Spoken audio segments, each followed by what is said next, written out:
Imagine a chain of cities and islands, melting pots of trade, culture, and ambition, strung like pearls along the equator. Lands claimed by empire, governed by protocol, but bursting with life, rebellion, and change. Where pirates once ruled and steamships came to dock, this was where colonialism found its gateway to Asia. A thalassocracy within the world's most powerful empire, watching the most critical chokehold of imperial trade. A powerful chain that would stand for over a century, but eventually break up as its parent empire dissolved, to have its remnants claimed by 3 different nation-states. Welcome to the Library of Lost Lands, where we uncover the stories of countries and entities that once existed, but are no longer with us. Imagine you are a tourist today in the heart of Singapore's gleaming central business district. You fold open the local newspaper called the Straits Times at a corner cafe, its name a whisper from a colonial past. Above you, the Straits Trading Building pierces the sky, named for a company born in empire, now reborn in finance.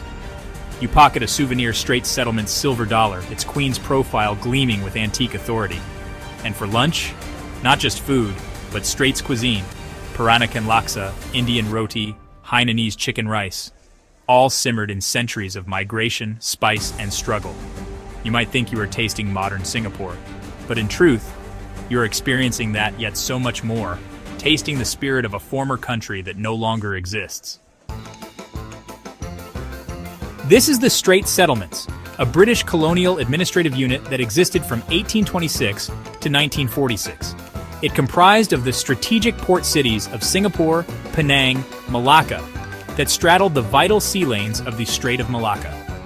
The colony would later expand with other islands such as Labuan near Borneo in the South China Sea, along with the distant outposts of the Cocos, Keeling Islands, and Christmas Island in the Indian Ocean. The entity was thus a collection of small but highly strategic non-contiguous territories located in 3 different seas. Owned by an empire that ruled the waves, the Straits Settlements was the guardian of a critical bottleneck of world trade. The capital was Singapore, and its flag was the British blue ensign, bearing the Union Jack, and a unique colonial badge with 3 crowns representing the 3 key port cities. The population included Chinese, Malays, Indians, Eurasians, Arabs, and Europeans, a diverse mix that made the settlements a true global crossroads. The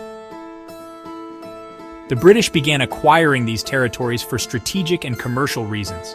Penang in 1786, Singapore in 1819, and Malacca in 1824. These were grouped into one unit under the British East India Company in 1826, forming the Straits Settlements. By 1867, they became a crown colony, answering directly to London.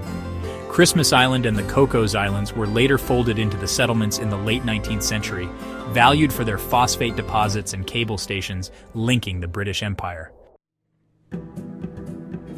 The core settlements of Singapore, Malacca, and Penang became critical trade hubs. Their deep-water ports and location along vital sea lanes brought wealth and migration. The colony was adjacent to the Malay states, a number of self-ruled sultanates that gradually became protectorates of the British Empire.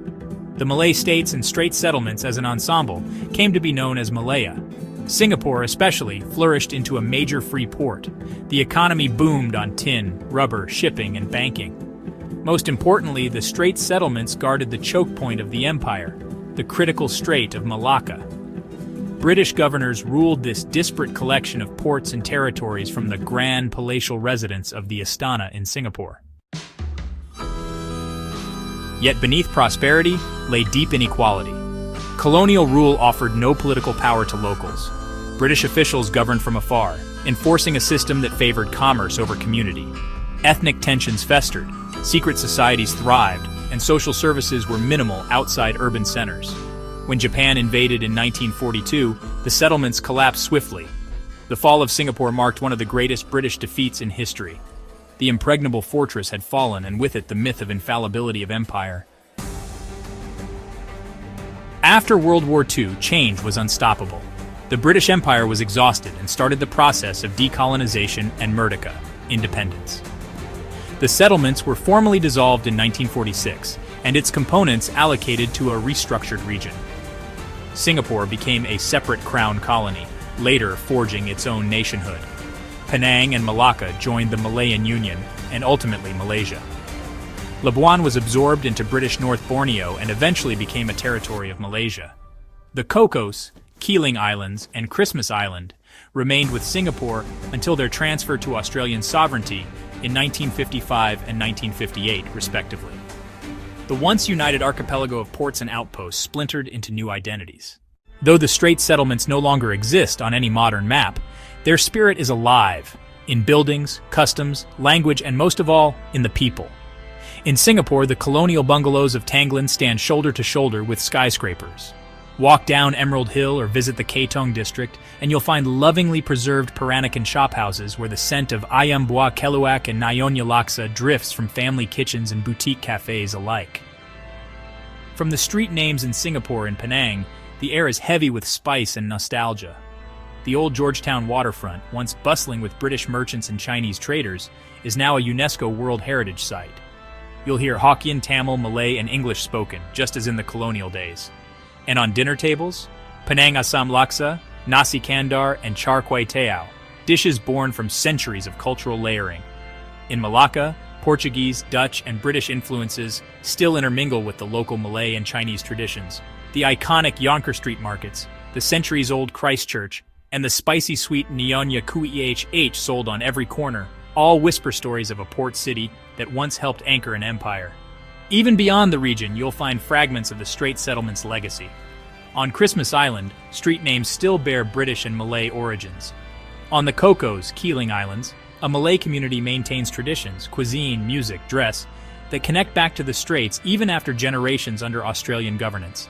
In cuisine, architecture, language, law, and the rhythms of urban life, the settlements live on, not as symbols of empire, but as the crucible in which something new was forged. A hybrid civilization, multilingual, multi-ethnic, and often beautifully chaotic. These were not just colonial cities. They were the seedbeds of what modern Southeast Asia would become. The Straits Settlements were more than colonial outposts. They were a bridge between East and West, modernity and tradition, empire and independence. They vanished as a political unit, but their echoes remain, etched into skylines, cuisines, currencies, and flags. Did empire lay the groundwork for greatness, or merely claim credit for the resilience of the people? Tell us what you think in the comments, and if you enjoy uncovering the forgotten borders of the past, don't forget to like, subscribe, and return for more journeys into the Library of Lost Lands.